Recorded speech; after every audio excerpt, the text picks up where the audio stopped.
بیوہ نورین رات کو جلدی ہی بچوں کو سلا دیتی اور ایک مہمان کے لیے چارپائی پر بستر لگا دیتی۔ پوری کہانی جاننے کے لیے میرے چینل کو لائک، سبسکرائب اور ویڈیو کو شیئر لازمی کریے گا۔ جب سے مہینے میں 2-3 بار حاجی صاحب گھر آنے لگے تھے، نورین کے دن پھر گئے تھے۔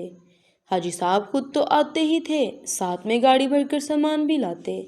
راشن کے علاوہ پھل، سبزیاں، گوشت، بیکری کے آئٹمز۔ نورین نے آج اتنی چیزیں اکٹھی گھر میں نہیں دیکھی تھی۔ نذیر کی تنخواہ ہی سے صرف 8,000 تھی۔ مشکل سے قرض لے لے کر گزارا ہوتا تھا۔ پھر 3 بچوں کا ساتھ، میکا بھی کمزور تھا۔ جب حاجی صاحب کی گاڑی چلاتے ہوئے نذیر ٹرالے کی ٹکر سے اللہ کو پیارا ہو گیا تو نورین کو یوں لگا کہ اس کے سر پر کسی نے آسمان چھین لیا ہو اور پاؤں کے نیچے سے دھرتی کھینچ لی ہو۔ نذیر کے جیب سے 300 روپے نکلے اور نورین کے پاس 3 روپے بھی نہیں تھے۔ حاجی صاحب نے فون کیا اور دفن کفن کا انتظام کیا۔ پوری برادری کو زردہ پلاؤ کھلایا۔ یا چند دن بعد جب میکا گیا اور ہر کو نئی خالی تسلی اور جھوٹا دلاسا دے کر گھر کو لوٹ گیا تو اپنے واحد کمرے میں نورین بچوں کو سینے سے لگا کر پھوٹ پھوٹ کر رو رہی تھی۔ آنے والے سارے دن بہت مشکل تھے۔ بچوں کی فیس دینی تھی، گھر بھی کرائے کا تھا۔ نورین کو سمجھ نہ آتی تھی کہ وہ کیا کرے۔ چھوٹی سی بچی کی وجہ سے کوئی نوکری پر بھی نہیں کر سکتی تھی۔ سوچا کہ 9 سال کے چاند ہی کا کہیں لگوا دوں۔ ایک دن کسی محلے والے ساتھ ورکشاپ بھیجا۔ رات کو چاند سا بچہ کالا کلوٹا ہو کر گھر لوٹا تو ماں کا سینہ پھٹنے کو آ گیا۔ نہلا دھلا کر کپڑے پہنائے، ماتھا چوما تو بیٹے نے جیب سے 100 روپے نکال کر تھمائے تو نورین کا کچھ دیر پہلے خود سے کیا ہوا کول ٹوٹ کر بکھر گیا کہ آئندہ چاند کو ورکشاپ گاڑیوں کے لیے نیچے گھسنے نہیں دوں گی، اسے اپنے سر سپروائزر بنا دوں گی۔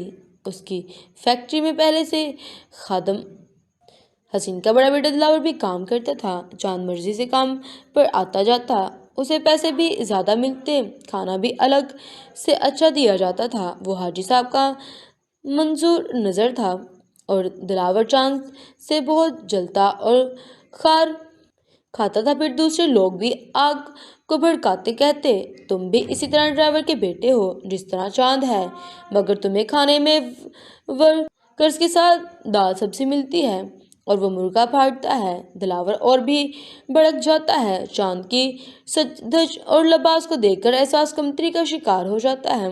اب تو حاجی صاحب نے چاند کو موٹر سائیکل بھی لے دی تھی۔ دلاور کی چاند سے نفرت سے اور بھی چڑھ گئی تھی۔ ایک دن کسی معمولی سی تکرار پر دلاور نے چاند کو سب ورکرز کے سامنے زور سے تھپڑ مارا۔ مینیجر سے بات حاجی صاحب تک پہنچی۔ سب الزام دلاور کے سر پر دے رہے تھے۔ حاجی صاحب نے مینیجر کو کہا کہ دلاور کا حساب کر کے اسے فائر کر دے۔ مینیجر نے جب دلاور کو چھٹی کی تو وہ اسی سے بھی الجھ میں پڑا اور ان کو ہم پر بے پناہ احسانات ہیں۔ جب تمہارے ابو کا انتقال ہوا تو تم جانتے ہو کہ صرف یہی ایک شخص ہمارے ساتھ کھڑا تھا۔ نورین دلائل سے بیٹے کو سمجھا رہی تھی، مگر جہاں بات محبت اور غیرت کی ہو وہاں سب دلائل سے بیٹے کو سمجھا رہی تھی، مگر جہاں بات محبت اور غیرت کی ہو وہاں سب دلائل ہار جاتے ہیں۔ جب چاند ڈیوٹی پر ہوتا پھر بھی گھر آ کر چاند اسی کھوج میں لگا رہتا کہ کہیں اس کی غیر موجودگی میں حاجی صاحب تو نہیں آئے تھے۔ اسے اب اپنی دونوں بہنوں کی فکر رہنے لگی تھی۔ اگر وہ بھی ماں کے نقش قدم پر چلنے لگی تو کیا ہوگا؟ وہ گھبرا اٹھا اور چھپ کر سگریٹ بھی پینے لگا تھا۔ اندر کا ابال وہ دھویں میں نکالنا شروع کر گیا تھا۔ حاجی صاحب دن بدن بدلتی صورت سے دل گرفتہ تھے۔ چاند ان سے نفرت کرنے لگ گیا تھا۔ 1-2 بار سامنے ہونے پر وہ ان کے پاس سے سینہ اکڑ کر چلا جا رہا تھا، اجنبیوں کی طرح گزر گیا تھا، لیکن اس مسئلے کا کوئی حل نہیں تھا۔ گھر میں پھیلا تناؤ بڑھتا جا رہا تھا۔ چاند روز گھر میں آ کر شور مچانے لگا تھا۔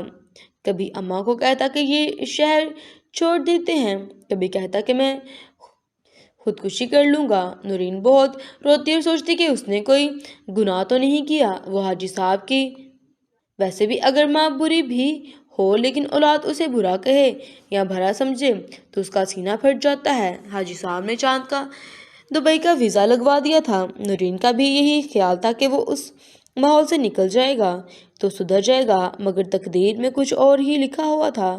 جب وزیر شیشے کے بارے میں نورین نے چاند کو بتایا، وہ بچھڑ کر آگ بگولا ہو گیا اور میڈیا کے ذریعے گھر گھر پہنچ چکی تھی۔